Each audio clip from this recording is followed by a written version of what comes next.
How are we doing, everyone? This is Tyler with DLD-VIP. Today we're going to be kind of mixing it up from our everyday gun content and kind of talking about some of your additions you should be adding to your everyday carry kit.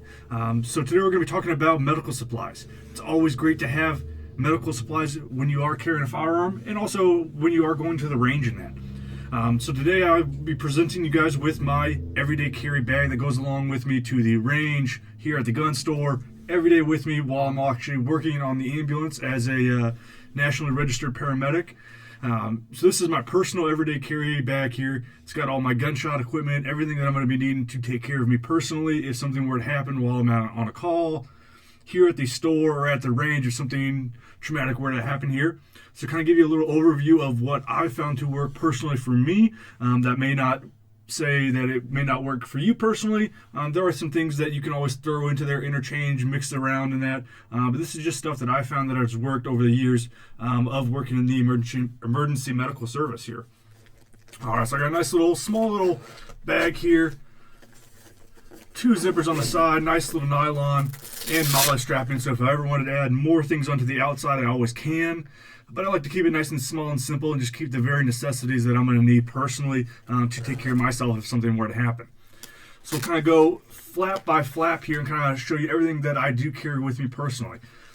So on my top flap here, it's going to be mostly for compression and sterile gauze here. So I've got a couple different rolls of nice bulky sterile gauze here. You can go with all different types of brands, but this is just what I found for the cheapest for me personally to be able to use.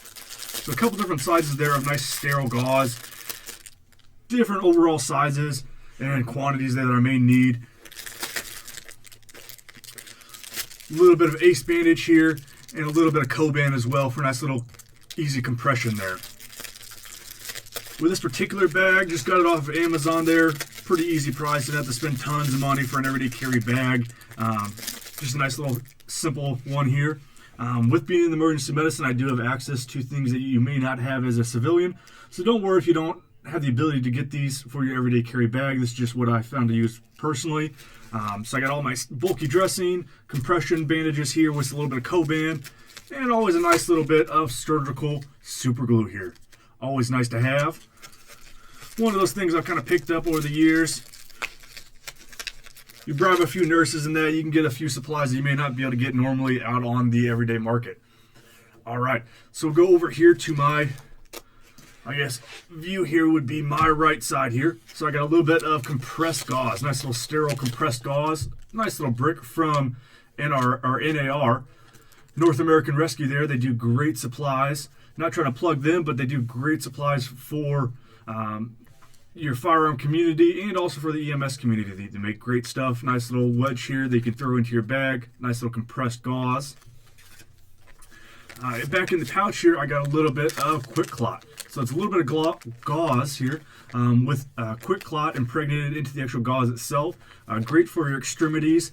Anything that's not going to be in the central core there, because this stuff does have shellfish in the actual Quick Clot.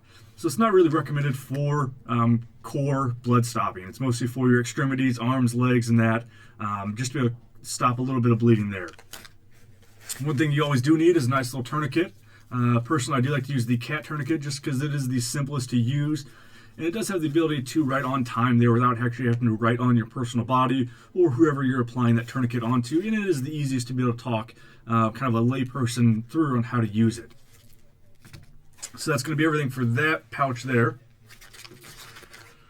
We'll set everything off to the side and just kind of show you what all can fit in this little bag here. So besides that, I got a nice little bit of sterile non-adhesive strips. So that's just going to be good for using on burns or little lacerations that I just need to cover up really quick and keep together. That's not going to be adhering to it and cause damage when I have to end up removing that dressing there. Besides that, I've also got a little bit of petroleum gauze. So petroleum gauze is going to be great for using as a makeshift kind of chest seal. I do have regular chest seals here, the nice little hyphen chest seals with your bleeder valve there, kind of help with a little bit of air circulation there. But petroleum gauze can also be working great as that as well. If you don't end up having petroleum gauze or chest seals, you can use a little bit of plastic. Seal it on 3 sides just so it has a little bit of passageway so that you can get some pressure in and out there, just so you don't get you don't run into the risk of getting a pneumothorax there. So besides my chest seals, in this center pouch here, I do have an Israeli bandage. This is one of the best compression bandages that I have found out there on the market. You are able to tightly compress this down and wrap it all the way around. It was designed to be able to use one-handed, so it is a great bandage for that. And it does have sterile gauze here, but this one's open. Got another one there for me, but sterile gauze here on the inside that is going to be sealed to kind of stop bleeding there. And besides that compression gauze, I do have needle decompressions here. This is something that you may not be able to get as a lay person, just what I'm able to get as a emergency medicine provider here. A nice little needle decompression if you do end up having a gunshot to the chest and you do end up applying either a chest seal, petroleum gauze, you do run into the risk of getting a pneumothorax, end up getting too much pressure inside the lung, collapse in the lung, and those needle decompressions are going to be great to relieve that and get that lung to reinflate, hopefully. One of the things to always have with your medical kit is going to be a one-way valve here for CPR. So it's great to have that one-way valve.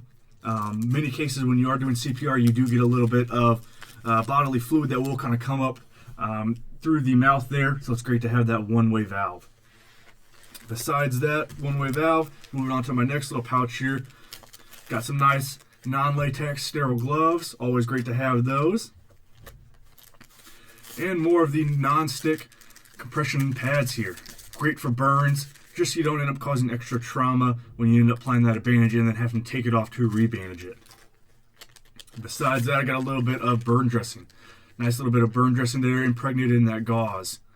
Great for burns. And let's see what's also got out here in the back. I got a little bit of absorbable hemostats here, a little bit of suturing there, always great to have. May not be something that you're able to get on the secondary market. And a combi pad, another little sterile gauze here, very absorbent, so great for bleeding. So all in all, this little tiny pouch here, nice little bit, everyday carry bag, doesn't take up too much space as you can see. About the size of two of my hands here. I don't got big hands, but I'm able to fit all of this. And as you can see,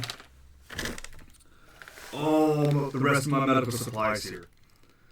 So these are just supplies that I found personally to be able to work for me, just for my skill level and everything that I need personally to be able to take care of myself and anyone that I may run into that may end up having any gunshot, burns, or some deep lacerations, anything like that. So like I said earlier in the video, there may be things that you want to add differently to your bag that I may not personally add to it. That's always a great option. Just kind of figure out what's going to work for you personally, work for your budget, and what you're able to get personally out there on the secondary market. But it is always great to carry a medical bag. Even though it is always good to have your everyday carry firearm and your everyday carry knife, it's always a great option to have a little bit of a medical bag with you every day, just in case. You never know what scenarios you may run into, so it is always great to have these bags with you. I appreciate you guys watching. If you do like our videos, please subscribe to them. And also check out our website at DLD-VIP.com. We do have all of our firearms, accessories, and all of our great firearm reviews and webinars up on that website. Make sure to stay tuned to that, and we'll also include the description to our website and our webinars down in the description box there. Thank you guys, and you guys have a great day.